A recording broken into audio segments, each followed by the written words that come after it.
All right, so I hope everyone got some good rest last night. So there was a special request that we talk about the topic of religion and communism and how they can go together. So we're going to talk about that for our first session here. So I want to first start out by pointing out some parallels. Now, when we talk about Christianity, the Christian understanding of human history goes like this. First, you have the Garden of Eden, right? We have the Garden of Eden, right? Adam and Eve are in the Garden of Eden. The fruit is eaten. They're kicked out of the Garden of Eden. So from the Garden of Eden, you have the fall. We push that back this way just a little. Okay. You have the fall. And from the fall, you get turmoil, right? That's the world as we know it is a result of the fall of man. But out of the turmoil comes Christ, and from Christ you have the church,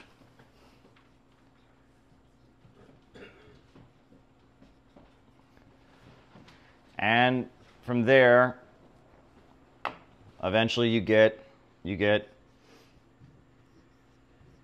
Eden restored. Christianity.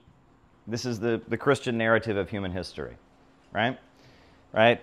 From the fall of man, from Eden to the fall to the turmoil leads to the coming of Christ. Christ founds the church, and the church eventually leads to Armageddon and Eden restored, etc. So how does Marxism explain human history? So it starts out with what they call primitive communism. Well, here, or primitive, I'll just put com, so we know what it is. All right, so it starts out with primitive communism, hunter-gatherer civilization. And from hunter-gatherer civilization, eventually, well, you get the origin of property, right? The origin of property.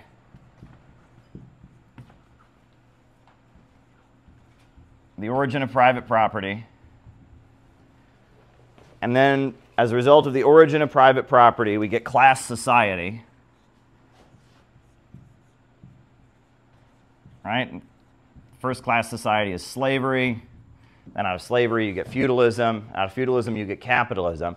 And with the arrival of capitalism, you get the proletariat,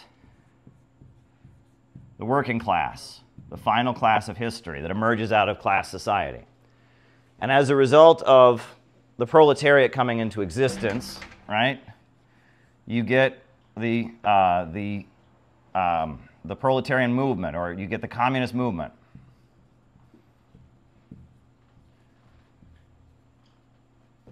You get the communist movement. And eventually, the idea is the communist movement eventually establishes socialism. And then out of socialism, we get higher communism, the higher stage of communism. So this is a very similar narrative from Eden to Eden, right? From the primitive communism to the higher stage of communism. And it's recognizing that at some point we had a classless society, but yet something happened, something changed, and as a result we got a society full of turmoil, and that turmoil will eventually lead to some kind of movement being formed, and that movement will eventually lead to the restoration of a classless world.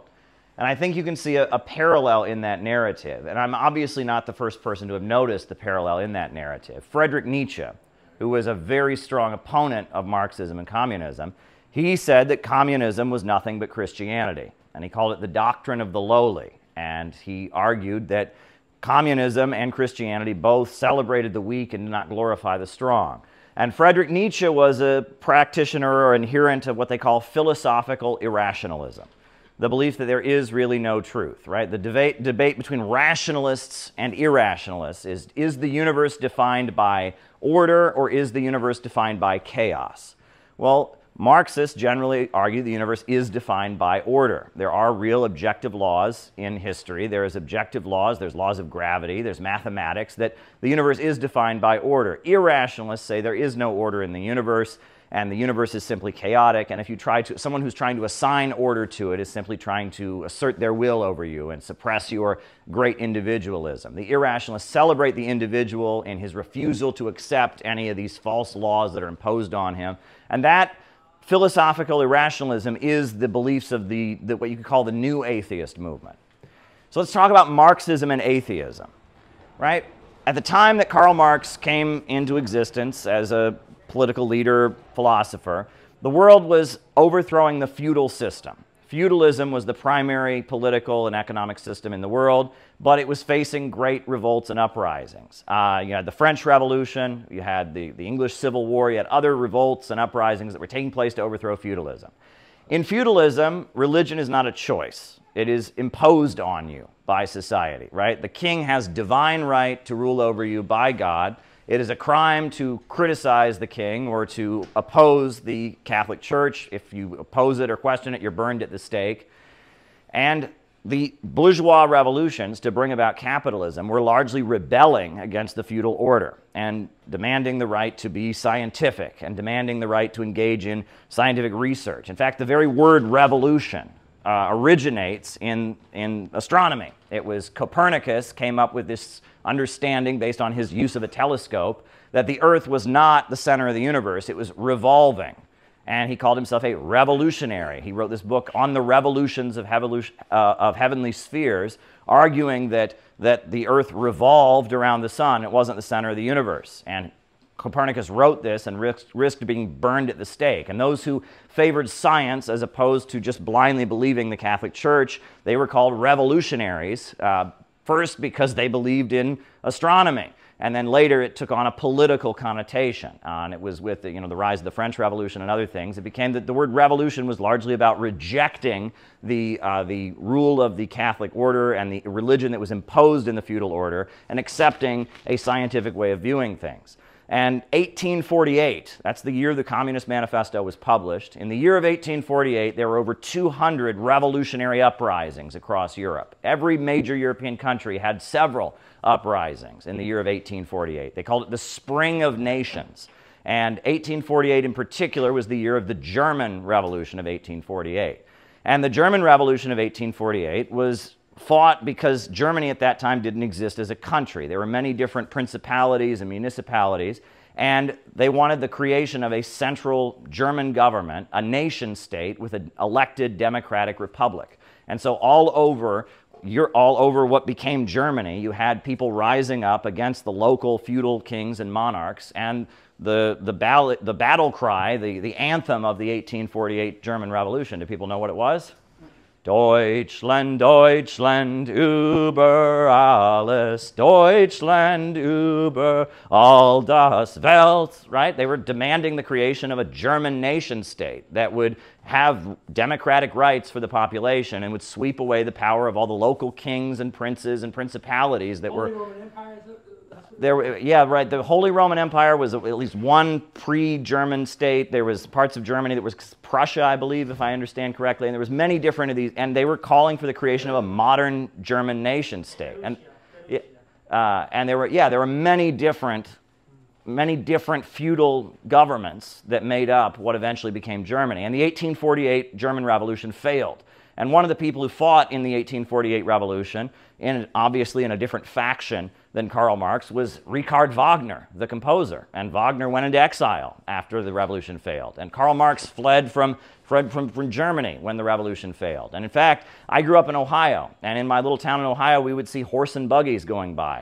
And a lot of the people I went to school with were Mennonites. And then there were Amish in the area. They had their own schools. Well, why is it if you go to Pennsylvania and Ohio, there's so many German folks with last names? Because in 1848, if you were on the losing side of the revolution, you had to leave Germany. And The 1848 German Revolution was this massive uprising demanding the overthrow of feudalism and the creation of a modern German nation state. And Karl Marx had one faction that was part of that uprising. And at that time, religion was associated with feudalism, where it was imposed on people, and the overthrow of feudalism was demanding the right to be scientific. And many people look at the fact that Marx called his philosophy or his teaching scientific socialism. And they look at that and they say, okay, you're not sitting there with a white coat and you're not doing experiments to prove socialism. Why? It's not scientific in that sense. So why did he call it scientific socialism? Well, he was saying that his socialism argued that socialism would come into existence as the result of struggles between classes. And it was coming into existence because he understood the laws of history and how different groups fought with each other. And he wasn't making a simply moral argument. He wasn't just saying socialism is right and I'm going to appeal to your moral sense or to appeal to your reason. He's arguing that this is the way human history is going, that human history is developing with different forces clashing against each other, and the ultimate conclusion will be the rise of the working class and the creation of socialism and eventually communism. And that's not exactly scientific, that's just an observation about human history. But to be scientific in this age meant that you were part of the new world that was emerging and you were not part of feudalism. And atheism, the atheism of Karl Marx, was very much a rejection of the feudal order that existed. Now, I often make this analogy and explain things when I explain how one can be religious in our time and be a Marxist or a communist. I talk about this ring that I wear, right? Now, when I went to the Islamic Republic of Iran, I saw that all the men, for the most part, at least the religious men, were wearing this ring. And so when I got back to the United States, I wanted to find out what this ring was. And I read about it. And the ring, they call it an Islamic Akek ring. And the story behind it is that the Prophet Muhammad, when he took the Temple of Mecca, and he seized the Temple of Mecca, at the time, the Temple in Mecca was a place where there were many, many idols to pagan deities and statues. And when he took the temple at Mecca and made it a temple to the one true God, the Prophet Muhammad and his followers smashed all the idols. And so the Prophet Muhammad kept a piece of one of the idols as a token of the victory of the one true God over paganism. And that then reminded me of a book I read called Heroes, the Heroic and Hero Worship in History by Thomas Carlyle. Thomas Carlyle was a great Scottish intellectual and writer. And he talked about, if you read the Bible, if you look at the history of Judaism, if you look at the history of Islam, all the great prophets, what did they do? They went around smashing idols. And he says, what's this really about? How can we understand the tradition of smashing idols? And he says, do we really think that human beings were just stupid? That they could take a piece of wood and they could carve it and that would be God? Do we really think that human beings were just so stupid that they took a piece of wood and they carved it in a certain way, they put a face on it and that was God? Of course not. The idols were a symbol. They were meant to stand for something. However, after the idols had been built and after generations had gone by, what they stood for was forgotten, and the worship of the idol became a routine, and the principles and the truths that the idols had stood for were forgotten, and people just got into the routine of following and bowing before the idol and lighting, burning a sacrifice before the altar of the idol, and they were forgetting what the idol actually stood for. So when the prophet is sent to earth, what the prophet does is he goes and he smashes the idols, because he's trying to reconnect man with the higher truth that those idols once stood for. And those idols were originally something that could connect people to that truth, but over time those idols became an impediment. They were actually blocking people's ability to get that truth. So those idols had to be removed. The prophet has to come and smash the idols so that people can once again connect with the truth. And that we see this throughout history. The role that things play in one time can be very different than the role that they play in another time, like that anthem, right? I just sang Deutschland über alles. That was the anthem of the German Revolution. Well, we also know that that became the anthem of a very different government in another time, and it played a very different role. And that things that play one role in one time can play a different role in another time. And, why do they call these people like Richard Dawkins and Christopher Hitchens and others, why do they call them the new atheists? Because previously, atheists were associated with communism. Atheists were associated with the struggle to overturn feudalism. And atheist, the word actually comes out of the French Revolution. It means without God. And in the French Revolution, the king had ruled with divine right. And so when the people of France rose up against the king and cut his head off, they said, we were going to be without God. And then eventually Napoleon came back and brought back the Catholic Church. But the word atheist came out of the French Revolution. But I remember when I was in college during the presidency of Barack Obama, when I suddenly saw, I was walking through my dorm room, and on the TV I saw this British guy denouncing religion and opposing religion. And I thought, this is interesting. I'd never seen that. And that guy was Richard Dawkins. And if you listen to Richard Dawkins, and you listen to Sam Harris, and you listen to, who's another one? Christopher Hitchens. I think he's died at this point. But, you listen to them. Their critique of religion is not that religion is a tool of the oppressors and it's a tool of kings to oppress people. Their critique of religion is they view religion as a form of ignorance. And you watch some of their films, if you watch Religulous that Bill Maher made, towards the end he's talking about why he feels religion needs to be abolished. And he's explaining why he feels religion should be abolished. And he starts showing clips from all these movements and struggles around the world. And he's saying, look at all the people who die because of religion. And he's showing the Palestinians.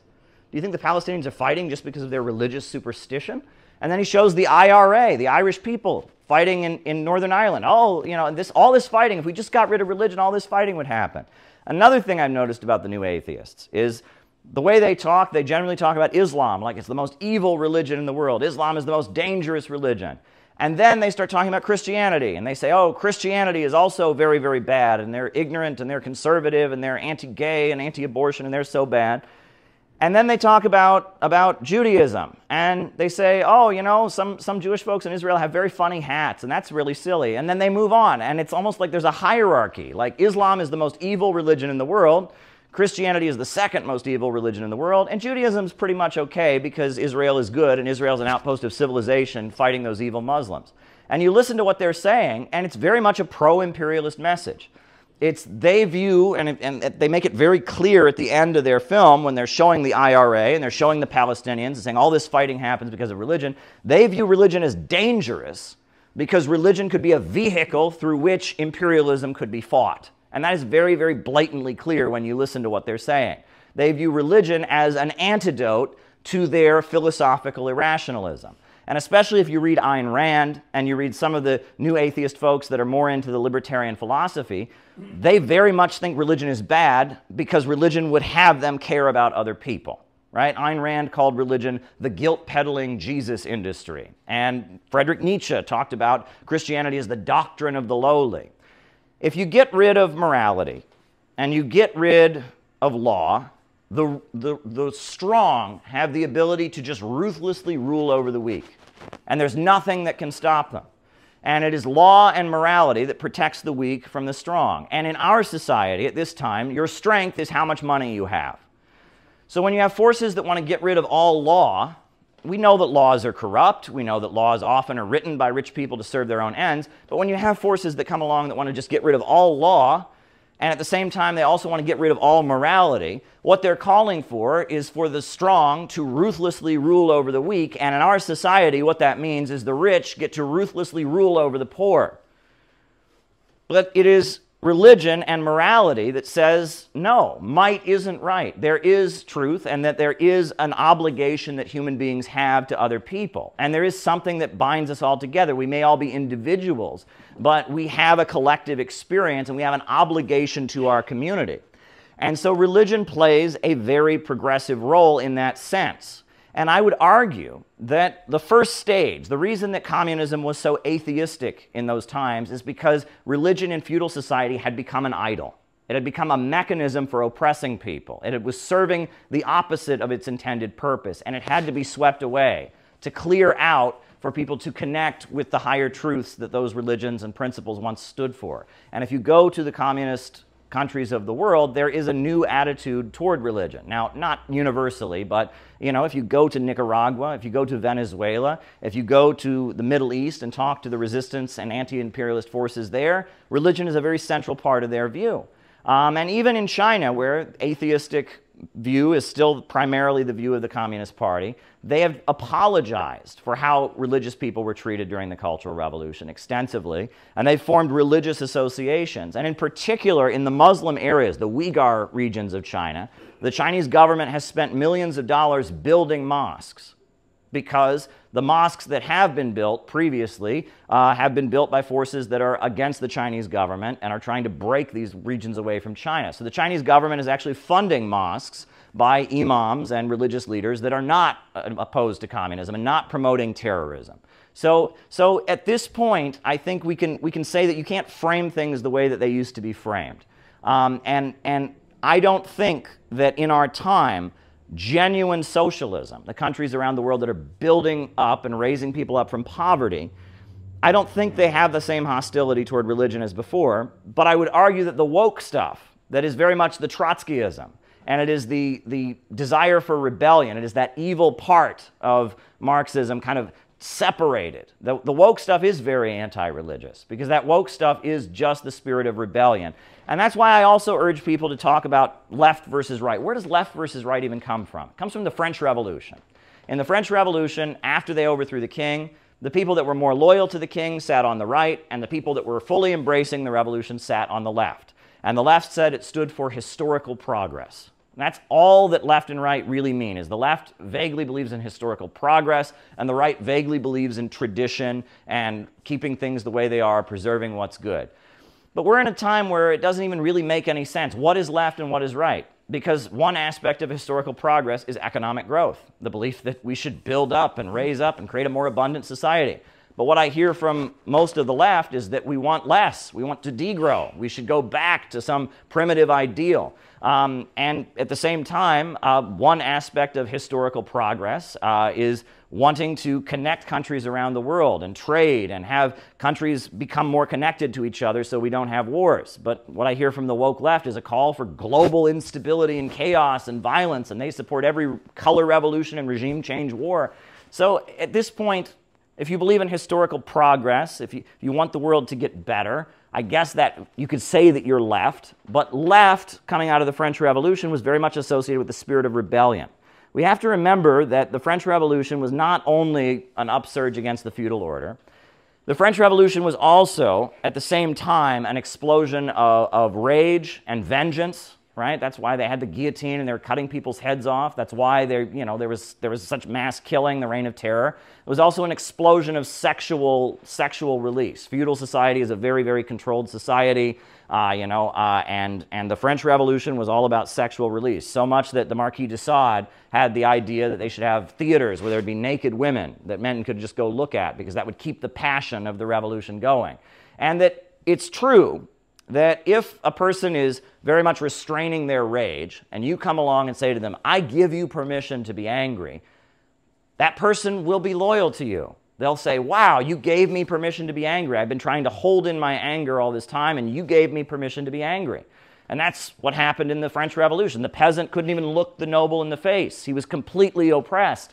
And then the French revolutionary, the bourgeoisie, the new class that's rising to overthrow feudalism, says, I give you permission to be angry. You can be angry at that feudal lord that's oppressing you. And so he lets his rage out. And then suddenly, of course, he loves the person who liberated him, gave him permission to unleash his rage. And the same goes for sexual liberation, right? The person's trying to control their desires or whatever, but someone comes along and says, let out your sexual feelings. Just be as sexual as you want to be. And then that gives the person, wow, this person gave me permission to unleash my sexual desires, and it gives them loyalty. And it appears that as the bourgeoisie was trying to overthrow feudalism, part of what they did was they used unleashing people's rage and unleashing people's sexual desires.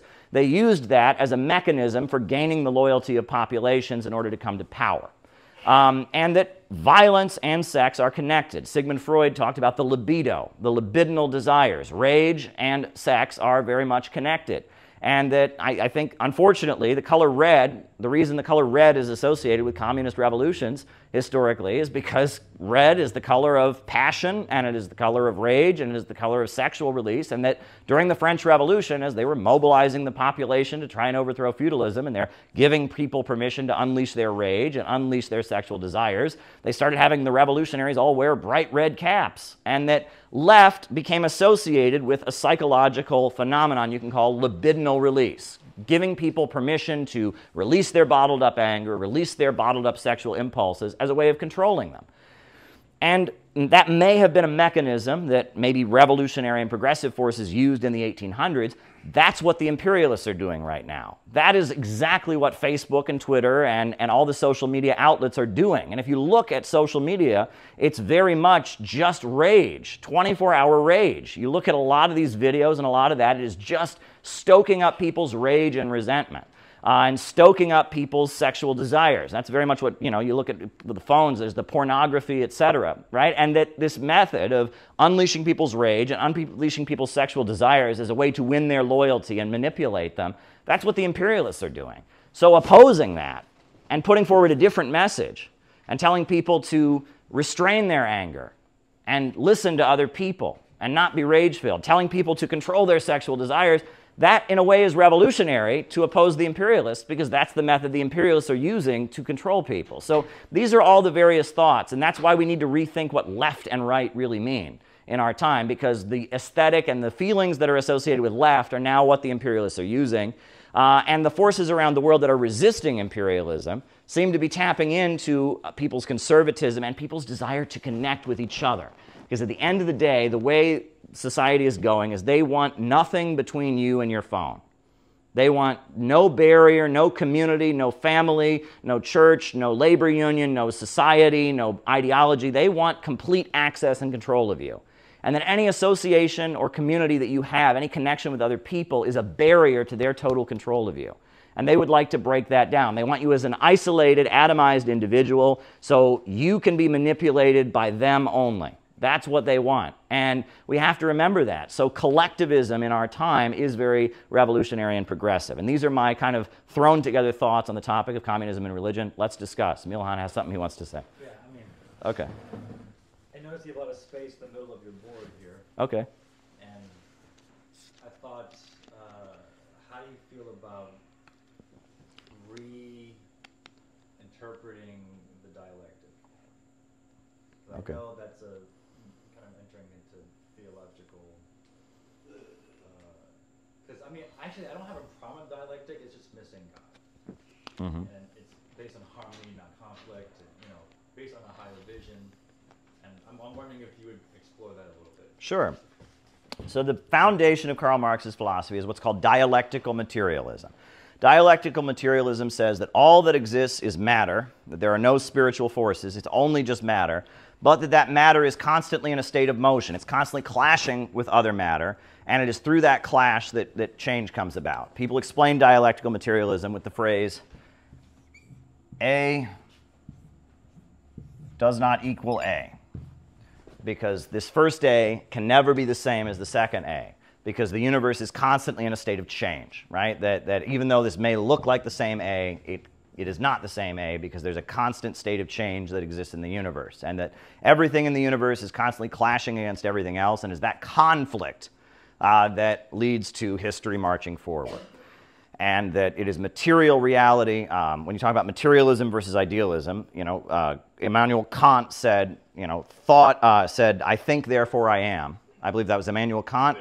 Descartes. I think, therefore I am. Well, the materialist says, I am, therefore I think. Or Frederick Engels said, thought is inseparable from matter that thinks. The only reason you think is because you have this material thing called a brain. That is the materialist philosophy. And idealism says that the material world is the reflection of something spiritual, right? Is the reflection of either the mind of God. God created the world spiritually. Material came as the result of something in the mind that existed first, or that your own mind can create reality, right? Which is a common thing. We talk about The Secret, etc. Right, and generally Marxism rejects any form of idealism and argues that material is what exists, and thoughts and feelings, etc., all just flow, are kind of a response to the material. And I am at the point where I don't accept that, because I do believe in God, but in addition to that, I do believe that passion and ideas and feelings and dedication are very, very important. And I don't think that they just naturally flow from material. I do think that there are higher forces that exist, and there is obviously a material plane, but beyond the material plane, there is something more than that. And that's the foundation of Marxism, dialectical materialism. But the fundamental problem with dialectical materialism is that dialectical materialism argues that change always comes through conflict, that it's always through a confrontation that change exists. And dialectical materialism, I think the two great examples I will think of is, one is the solar system. The dialectical materialist looks at the solar system and it says, all right, so we got the gravity of the sun and we got the gravity of the planets, and they're all clashing with each other, and that leads to the rotation. And somebody who's not a dialectical materialist looks at it and says, well, no, it's unity. Like, it's not that they're clashing, it's that it's unity. I would argue it's both. There's an element of the gravity pulling and combating, but there's also an order to it. I would argue it's both. And the other example I would use is the sex act. If you think of the human sex act, right? If we think about when two human beings are having sex with each other, there's obviously contradiction. Certain things are clashing against certain other things. So you can't deny that there's a confrontation going on. However, if sex is as it's meant to be and two people are loving each other and caring for each other, it's obviously a very unifying act. So if you look at the sex act is both clashing and combining together, and that the nature of the universe is not purely clashing and combating. I would argue that Marxism in a lot of ways is an overreaction to feudalism. In feudalism, there was no class struggle at all. You were born into your position. You couldn't challenge authority. You couldn't question anything. There was no class struggle. There was no protest. There was no thinking for yourself. There was no inquiry. There was no debate. Marxism comes along and says everything is clashing. Everything is debate. Everything is rebellion. Everything is scientific. There is no order in the universe. And I think we need to balance it out. Feudalism is gone. And these revolutionary modes to oppose feudalism are the main way that the people ruling us in our time are holding on to their power. So that's why I would argue that I think dialectical materialism is not exactly where I'm at this point. So, It's halfway yeah. there for me. Yeah. So, I guess Kat and then Phil. Oh, okay. You're going to continue on what? No. Oh, okay, I was just going to Yeah. continue on that. Is that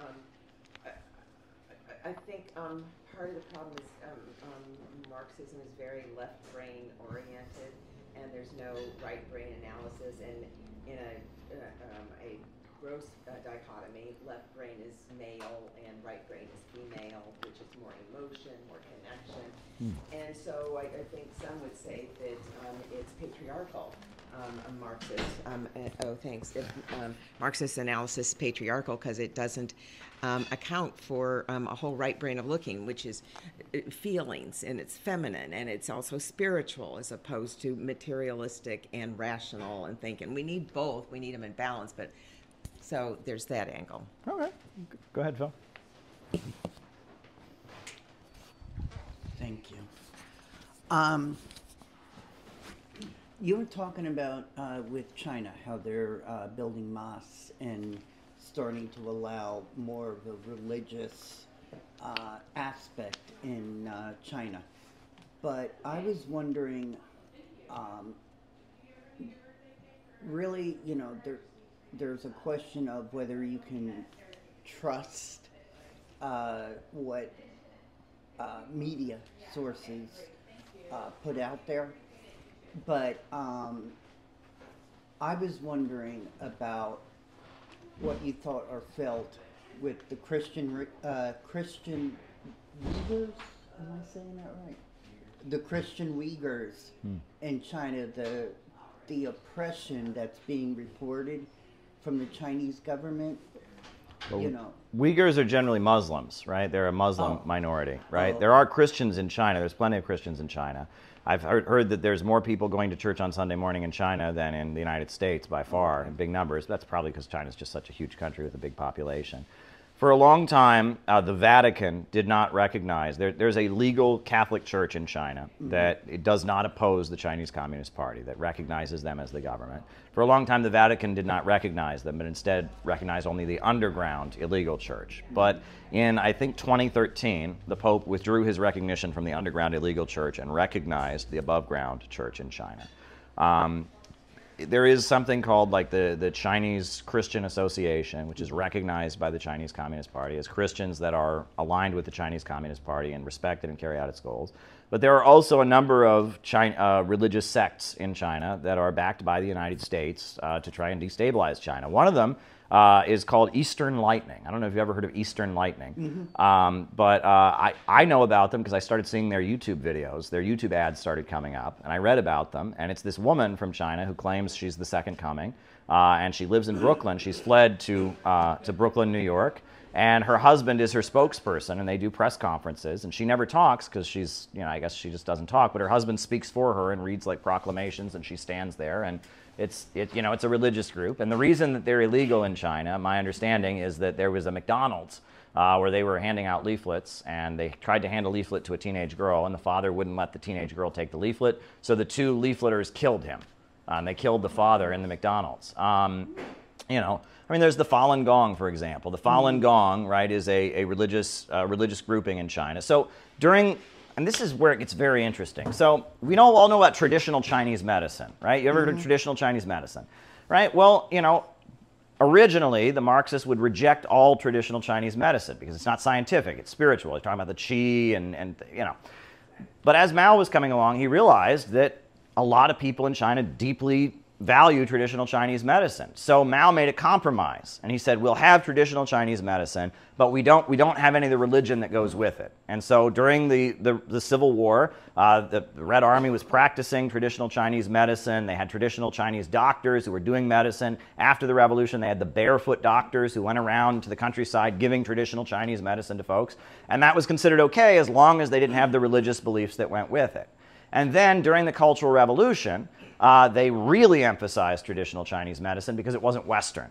And so acupuncture, the Chinese government started really promoting acupuncture. There's a book called The Long Revolution by the American writer Edgar Snow, and he went to China, and he has a chapter called Abortion with Acupuncture, and how a woman had an abortion with no anesthesia other than acupuncture, and she was able to have this abortion. And there was a whole effort to promote acupuncture. The Chinese government released a film called Mao Cures Deaf Mutes, and it was about these children who were deaf, and they were cured with acupuncture, with the traditional Chinese methods. But after the death of Mao Zedong and with the rise of Deng Xiaoping, there was a feeling in the Chinese Communist Party they needed to get away from traditional Chinese medicine because it wasn't scientific, right? It wasn't scientific, and that a lot of traditional Chinese medicine they felt was kind of bunk. And also, after the Cultural Revolution in China, the restriction on the religious aspect of traditional Chinese medicine was lifted. So 78, 79, you had this explosion of traditional Chinese medicine in China because the Communist Party had already been promoting it, but now the religious side of it was allowed again. So in the early 80s, the Chinese Communist Party decided they would officially take a position against traditional Chinese medicine. And so the Chinese Communist Party now rejects traditional Chinese medicine. They say it is not scientific.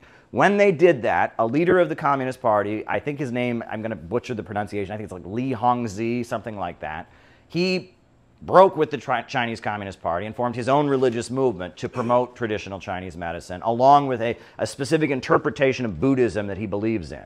And Falun Gong is what they're called in China. In the United States, they're called Falun Dafa, and they own the Epoch Times newspaper, which is was originally like Barack Obama sympathizing, but now is like pretty solidly in the Trump camp, But their focus is they oppose China. They want to overthrow the Chinese Communist Party. They want to lobby against China. And Falun Dafa or Falun Gong is the break away from the Chinese Communist Party that promoted traditional Chinese medicine and a particular interpretation of Buddhism that went along with that. And they are definitely illegal in China, and they're probably one of the main groups in the United States that is trying to lobby the United States to have a confrontation with China. You'll see them on the streets of New York all the time. You'll see them in front of the Chinese consulate a lot. And you'll notice that there's two interpretations. They have the one for white people. For white people, they're just this traditional exercise society or whatever. And for Chinese people, they have some beliefs that are particularly intense. Like one of them is that they oppose interracial marriage. They believe that if you are the product of an interracial marriage, you have no soul, right? It's one of their fundamental beliefs. They also believe one of their grievances against the Chinese Communist Party is that women in China can vote.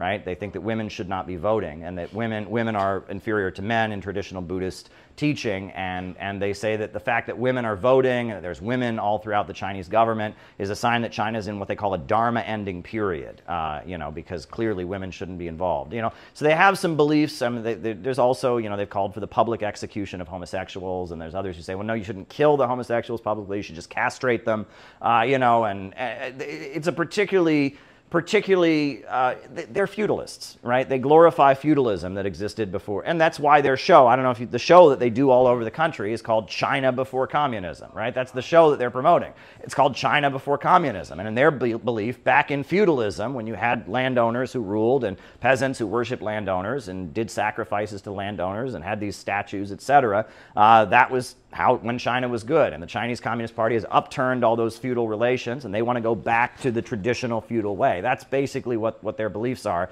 They don't say that to the white people who they recruit. For them, it's just kind of this philosophy. You learn to exercise, you learn healthy eating. But for their Chinese members, it's much more they like feudalism. I just have to share this because we're talking about idols. The Chinese Revolution actually began with the smashing of idols also. Dr. Sun Yat-sen, his first revolutionary act, he was in his 20s, was he went to a village, and part of the humiliation of the peasants in China was that they would have to burn some of their crops before an altar. Not only did they have to give over most of their crops to the landowner, but they also had to burn some of their crops on an altar before these idols. And so Dr. Sun Yat-sen, the founder of the Chinese Revolution, his first revolutionary act as a young man in his 20s was to smash a bunch of idols and say that we don't need this superstition. We need China to be scientific. So it's the idol smashing is like a recurring theme. So there you go. That was a long answer, but I wanted to give it. Yeah. Well, no, Let's hear from Lenny. Let's hear from Lenny. Yeah. I just want to know the difference between Roman Catholic and Christianity. It's the political point of view, because the Roman Catholics associate with that feudalism. Could you explain that for me? Yeah. So the Roman Catholic Church, it originated, right? You had Christianity originated in Rome, right? It's because Rome was the capital of the modern world, and because Rome was the capital of the modern world, Christianity spread throughout the world because it went to Rome, which the Roman Empire was the leadership of. As the Roman Empire was collapsing, the Roman Empire divided, and you had the Byzantine Empire in the east, and then you had the what became modern Europe in the west. Catholicism was the wing of Christianity for the West, for medieval Europe. As Catholicism, as feudalism was being overturned, one of the early stages of overturning feudalism was the rise of the Protestant Reformation. You had Martin Luther in Germany, you had Ulrich Zwingli in Sweden, you had various people questioning the Catholic Church as they were representing the bourgeoisie, trying to overthrow feudalism. And nowadays, the Roman Catholic Church, and I will note, the Roman Catholic Church, their anti-capitalism predates capitalism, right? They were against capitalism before it even started, right? And at one point, they even forbid people from having money because they considered money to be a sinful, dangerous item. And that their feudal anti-capitalism in defense of feudalism predates, any Marxist or socialist anti-capitalism. But the Roman Catholic Church of our time, I would argue, and it's been through many things, they had the Reformation, they had the Counter-Reformation, and there were many things. At this point, my understanding of the Catholic Church is the Roman Catholic Church tends to follow the French, German, and Italian imperialists, and it tends to follow the way that they go. And when they are fully aligned with the United States, they tend to follow the United States. But when there are differences between the European mainland and the United States, they go their own way. In the 1950s, the Roman Catholic Church on the European mainland was in an anti-communist frenzy as NATO was being set up, etc. In the 1960s, you had Vatican II, where the Vatican began denouncing bombing of civilian areas. And then you had a lot of criticism of the Vietnam War from various Roman Catholic clergy. And in the 1980s in particular, U.S. foreign policy in Latin America was very much opposed by many different figures within the Roman Catholic Church. There was a lot of calls for nuclear disarmament from the Roman Catholic Church. So the Roman Catholic Church is its own entity. Right now, the Roman Catholic Church is changing because for the first time in history, the majority of practicing Catholics are not in Europe. They're not white, right? The majority of people practicing Roman Catholicism are in Africa or South America or in Asia. And so the Roman Catholic Church is kind of reinventing itself in our time. And it's a kind of an evolving institution, but it is a big institution. It's been around for a long time, and its political alignment shifts, I would argue, basically based on the interests of the Italian, the French, and the German imperialists on the European mainland. Yeah. What's it evolving to? I think that the Roman Catholic Church is, on the one hand, trying to position itself to be against the new right in Europe so it doesn't get crushed, even though a lot of the people in Europe who are still practicing Roman Catholicism are adherents of the new right, which is interesting because your typical European Catholic, doesn't like immigration, doesn't like the LGBT thing, etc. But also the Roman Catholic Church needs to not be completely crushed, and they have been kind of crushed. In Ireland and other places, they have faced an all-out onslaught. The liberal order has very much repressed them. But at the same time, they want to appeal to the people. At this point, they're on complete decline in Europe. But in the developing world, there's a lot of people that are following them, and their membership is almost growing in some places. So I would argue the Catholic Church is trying to position itself to not be outlawed by fully aligned. If they fully aligned with the new right in Europe, they would be squashed. So they're trying to position themselves. They say things about migrants. They say things about COVID and other things to keep themselves in a position where the liberals won't completely silence them. And they softened their positions on LGBT questions, et cetera, because of that. But at the same time, they are very much appealing to people around the world that are in the developing world. And one thing I noticed when I was in Russia, and I'll just share this because Russia is not a Catholic country, it's Eastern Orthodox. Putin, the Russian government, seemed to emphasize 2 points, which you would think in historical times would not walk together. On the one hand, they condemned the legacy of colonialism and Western imperialism, right? And that's a Marxist kind of talking point. And on the other hand, they kept emphasizing traditional family values, right? Which is considered a conservative talking point. And whenever I hear Russian government officials, whether it's Lavrov or Maria Zakharova, it's we want to oppose the legacy of colonialism and imperialism, and we want to uphold traditional family values. And I think that's very much what people in the developing world want. They want to oppose the legacy of colonialism, imperialism, and they want traditional family values. And the West is seen as the legacy of colonialism, imperialism, and the people that are opposing family values. So, well, yeah. Could that be seen then as what you were saying is the fourth new political theory of bringing communism and fascism together? Well, that's interesting because that's Alexander Dugin. Alexander Dugin is a Russian philosopher who I've met. I met him once, but I met his daughter a number of times, and his daughter was brutally murdered in August of 2022, and I met her a number of times. Her car was blown up by the Ukrainians. But Alexander Dugin came out with a philosophy he called the fourth political theory. And what he argued was that liberalism was the first political theory, right? Liberal capitalism or whatever. In response to the failures of liberalism, you had Marxism and communism, and that was the second political theory. And Marxism and communism, he argued, was not successful because it stripped people of their national identity. It tried to just liquidate everything into class, and it stripped people of their traditional values, etc. So the third response to try and defeat liberalism was what he called the third political theory, which was fascism. And he said that fascism failed because it's an inherently supremacist ideology. It says one race or one country is superior to another. It necessitates militarism and war and attacks and etc. And he argued in his book that he published, I think in 2007, or maybe even 2004, it may have been earlier than that, that what's rising around the world with Bolivarianism in Latin America, with the Shia, the axis of resistance in the Middle East, and with China and with Russia is what he called the fourth political theory, which he argued has elements of traditionalism and fascism and conservatism and elements of Marxism and socialism. And he orients his followers to study both Julius Evola and Marx. And that's Alexander Dugin, and that's his philosophy.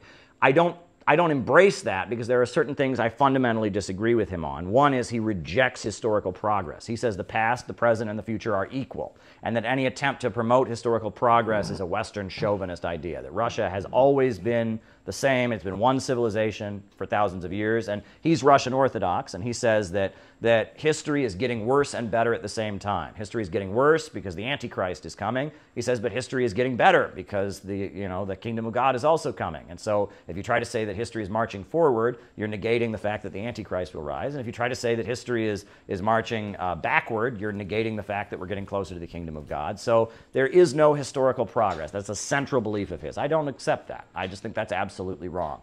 But at the same time, I think that he's pointing to a real truth. What he points to with fourth political theory, what people around the world who oppose U.S. imperialism believe, it basically is the fourth political theory. It's not fascism and it's not communism. It's got elements of both as seen as a defense against the Western liberal order. But go ahead, Lenny.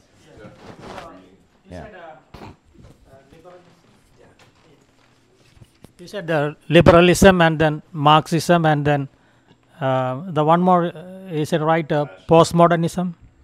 What's that? Postmodernism or something? No, according to Dugin's philosophy, which is not my philosophy, the first political theory is liberalism, the second is Marxism, the third is fascism.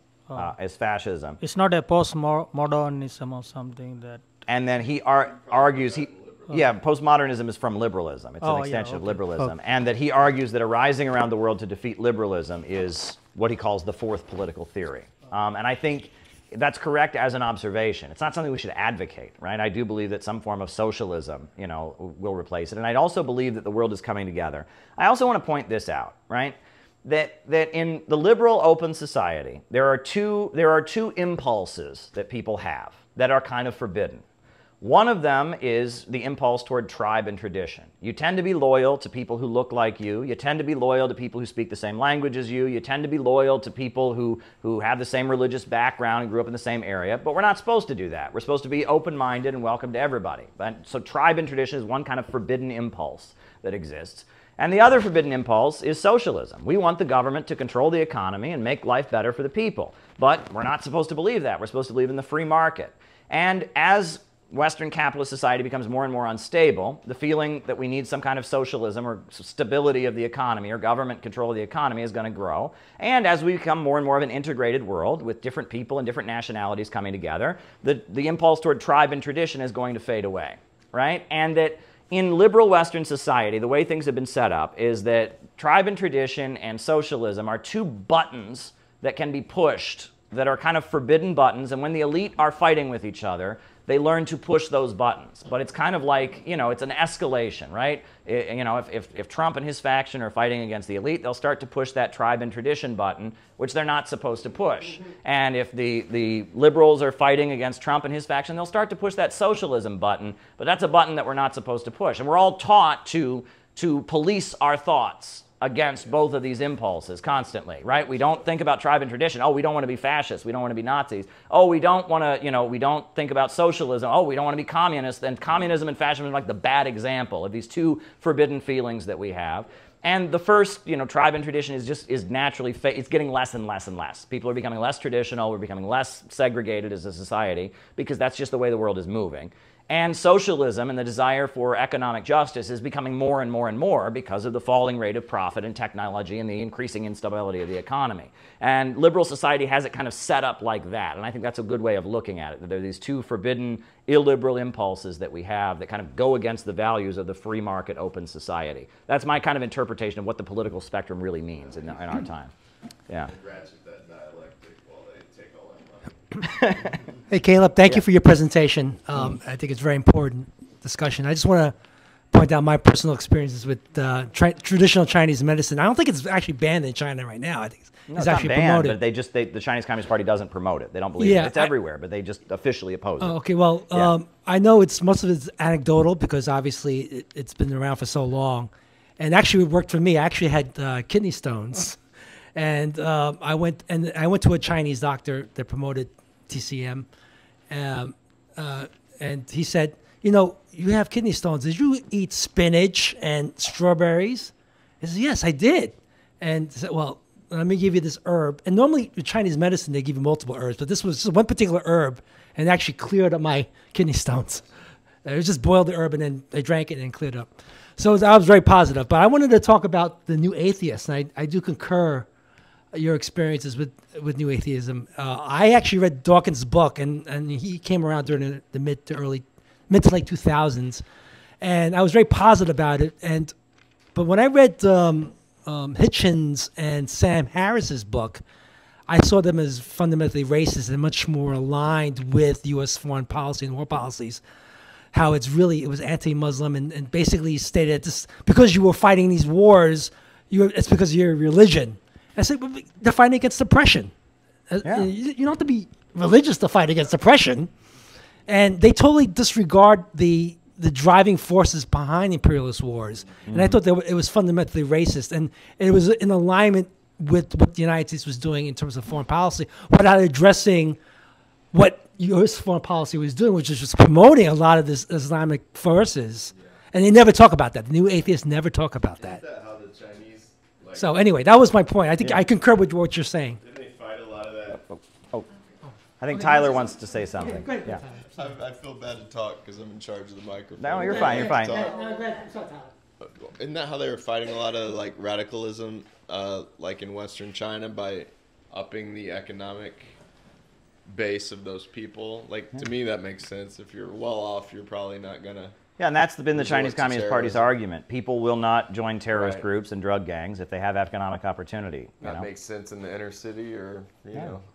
My question, real quick, was, or not really a question. It was I was talking to Liam and Kat about it last night, but like, I've just been thinking in my head lately that one of my, it's not really a critique of Marxism, and there's probably strains of it in Marxism that have just faded away over the years as the woke has taken over, but there's so much focus in Marxism on getting the system right.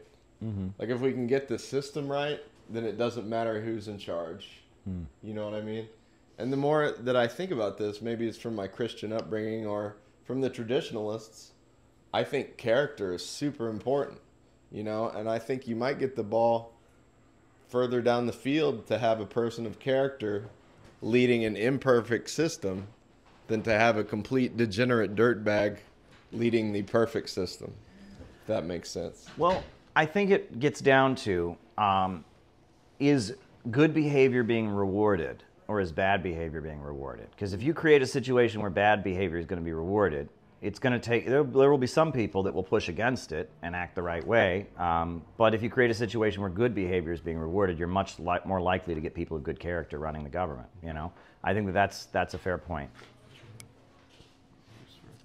I'm going back to the question of Catholicism because we have someone here who is a practicing Catholic, and it's a subject that is of great interest to me. There is a real schism right now in the Catholic Church, in the Roman Catholic Church.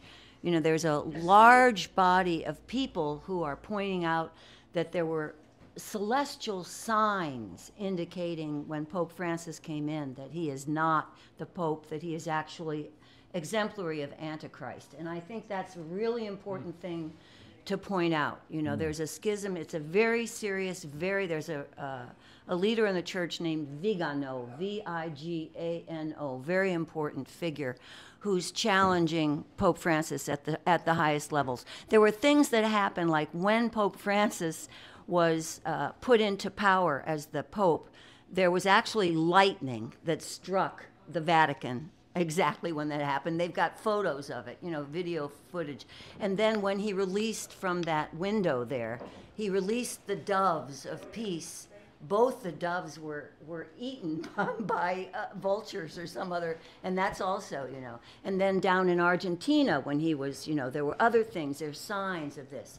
And they're claiming that he was actually pandering to the Argentinian fascists who were killing and disappearing people, and not really protecting the priests who were being, you know, part of that was the destruction of the priesthood by the fascists in Argentina. So I think that's really important because at this point there are two Catholic churches, and you know, in my personal experience in Vermont, it goes even farther because there's a real attack on anybody who believes in God in Vermont. Vermont has the highest level of atheism of any state in the Union, and Wow. as somebody who is a believer, I can tell you I've been persecuted extensively in Vermont for even saying that Jesus is real. You know, you can't say that. At Middlebury College, you know, I was told that anybody who is a practicing Christian will never receive tenure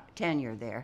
And that's by the archivist. That's the archivist who's been in power. Power is the wrong word. She's been in her position for something like 20 years. And she said, if you are a practicing Christian, you will never get tenure. But that's also my experience. You know, I actually had two big state policemen came to my door and gave me a thing that I'm never allowed to set foot on any property of Middlebury College, including their property in Europe. And the reason stated is that I was passing out religious flyers on campus. And that was a reason to have me banned from ever setting foot.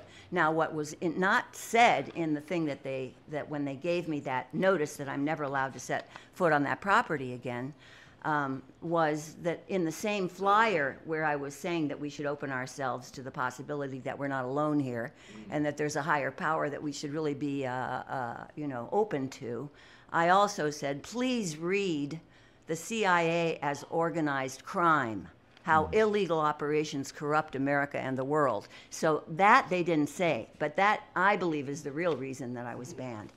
So I'm just going to make some remarks here. I want to talk about the United States, because America, as we understand it, has a lot of religious roots in history. And that if you want to understand America, you have to understand the English Civil War. The English Civil War in 1649, there was a fight in England between the emerging bourgeoisie and the capitalists and feudalism. And feudalism was represented by the king and the Church of England. And capitalism was emerging. And in other countries, especially like France and elsewhere, the emerging capitalist class kind of embraced atheism. But in Britain, the opposition to the emerging, to feudalism from the emerging capitalist class took the form of religious dissenters. So Britain broke with the Catholic Church early on. They formed the Church of England because King Henry VIII wanted to get divorced, and so he separated the Church of England from the Roman Catholic Church. And they had, great reason to create it. Yeah, right, real principled. But he created the Church of England, and the Church of England it was a lot like the Catholic Church in its practices, etc. And it was the state church, and the king was the head of the state church, the King of England. So in 1649, there was a fight, and the Parliament cut ties with the king, and there was a split. And so the king raised an army of feudal forces. The local dukes and earls mobilized their armies. And the religious dissenters who rejected the Church of England, who were Puritans, Puritans were people who stayed in the Church of England but wanted to make it true to its principles. They wanted to purify it. Separatists, they broke away from the Church of England. You had the Quakers, the followers of George Fox, who believed you had an inner light within you. The Quaker movement, the American Society of Friends comes out of that. You had the Muggletonians and the Ranters, and there were many different religious groups that were fomented by the early English bourgeoisie in their struggle to bring down feudalism. And out of them, you got a guy named Oliver Cromwell, who was a Puritan. And Oliver Cromwell formed the New Model Army, which was a religious army of religious dissenters, Protestants, who fought against the Church of England.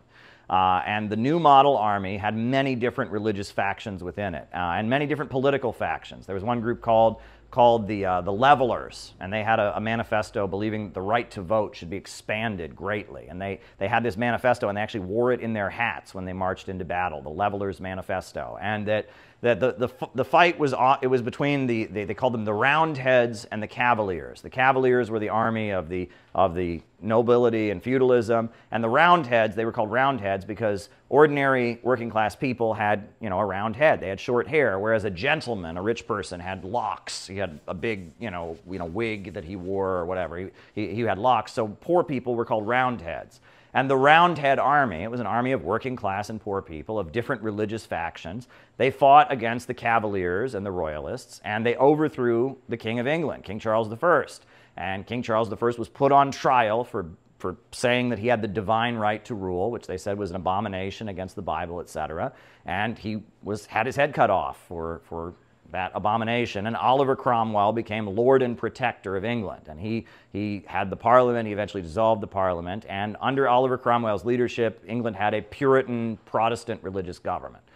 Oliver Cromwell died, and after Oliver Cromwell died, at that point, capitalism had pretty well solidified itself in English society. But you still had all these religious dissenters everywhere who were angry, and they were rising up and demanding social justice and the rights of the poor and equal rights and freedom of the speech and such. And so the bourgeoisie wanted to tone down the atmosphere among the religious dissenters. So they went to France and they got King Charles' son, and they brought him back and they put him on the throne, and they restored him as the king. But capitalism obviously remained intact. Property relations had changed, but King Charles II became the king. And one of the first things that King Charles II started doing was he passed a law that no religious dissenter could own a firearm because he feared what happened to his father. His father got his head cut off by religious dissenters, so King Charles II outlawed religious dissenters owning guns. And at that point, religious dissenters felt like they were in danger, right? If they're taking our guns away, next thing you know, they're going to outlaw our religious freedom. So the religious dissenters started going to the New World, to the United States. And the Puritans set up Massachusetts, and the Quakers set up Pennsylvania after William Penn. It's Penn's Woods, Pennsylvania. And, you know, religious dissenters of various types came and set up the 13 colonies. The First Amendment of the U.S. Constitution says Congress shall make no law respecting an establishment of religion. And that is because the country was founded by religious dissenters who had lived under a state church that had been imposed on them. And they wanted, in the New World, to not have a state church be imposed on them. The Second Amendment of the U.S. Constitution says the right to bear arms shall not be infringed, meaning that we can't take away people's guns because that's a sign that you might then come and take away their religious freedom. And that who we are as a people in the United States is very tied in with the English Civil War. We are basically the side that won the English Civil War after they tried to tone down the radicalism, the revolutionaries who overthrew feudalism in the name of religion rather than in the name of atheism, in the name of rejecting a state church but having your own direct spiritual connection to God. And we were the street preachers. We were the rabble-rousing religious folks who wanted to interpret the Bible our own way and set up our own religion. We were exported to the United States as they were trying to stabilize England in the aftermath of the overthrow of feudalism. And that's where America comes from. And I think that's very special because it points to something unique, right? We're not the French Revolution. There was a unique spirituality to what became the American Revolution. And I also want to talk about, I don't know if you've ever heard We Three Kings, right? Have you ever heard the Christmas carol, We Three Kings of Orient? Yeah. Well, that was first performed at the Christmas pageant in New York City in the I believe, the 1840s. Back then there was no movies or TV, so the Christmas pageant of New York City, thousands of people would watch it, and the song was written. And at the time, the main radical leader in New York City was a guy named Horace Greeley. Horace Greeley had the New York Tribune magazine, and Horace Greeley was a Christian socialist. Horace Greeley was an advocate of women having the right to vote, and Horace Greeley hired Karl Marx to be his London correspondent to report on the news from London for the New York Tribune. And Horace Greeley, his slogan was, "Go west, young man." And he argued that we needed to expand westward in the United States, and we needed to try and build a society with equal rights, and that westward expansion represented historical progress. So if you listen to We Three Kings, what is the chorus of Three Kings? Westward leading, still proceeding, guide us to the perfect light. That was a political statement at that time, right? It would be like somebody said, "Make America Great Again" now, right? And if they put "Make America Great Again" in a song, everyone would know what they were talking about. So the fact that even though they're talking about the Three Kings and they're talking about Jesus, that the chorus was westward leading, still proceeding, guide us to the perfect light, that was an allusion to Horace Greeley. And it was the idea that America, we were pointing toward historical progress, westward leading, still proceeding, guide us to the perfect light. We're going to build an ideal society with equal rights where people are treated fairly. And that's beautiful, actually. And now when I hear We Three Kings, I think of Horace Greeley, and I feel like that revolutionary tradition. Horace Greeley was a Christian. He was a religious person. He was an abolitionist. He was a feminist. And he and Karl Marx got along very well. He was Karl Marx's only employer. That was the only job Karl Marx ever had, was working for Horace Greeley, right? And that revolutionary tradition. I think of the painting of John Brown, where he's holding his rifle in one hand and he's holding the Bible in another hand, right? And John Brown, the great martyr who sacrificed his life to fight against slavery. I feel like there is a revolutionary spiritual American tradition, and that if there's ever going to be socialism in the United States, it will come from that tradition. It's not going to be the importation of some foreign ideology. It'll be that kind of spirit. And when I read Anna Louise Strong's writing, when she writes about the Soviet Union, Anna Louise Strong, the great American journalist who lived in the Soviet Union for many years, Anna Louise Strong is descended from that tradition. Her father was a minister. She grew up in the Midwest, and she saw that kind of spiritual tradition of social justice-oriented, westward-leading, still proceeding, guide us to the perfect life. She saw that in Stalin, and she saw that in Mao Zedong, both of whom she knew personally. And in the textbook, in Chapter 5, I quote from her extensively. And that is the tradition that we need to tap into with the Center for Political Innovation. So why don't we have a break now for 10, 15 minutes, and then we'll have our closing session, and then we'll be done.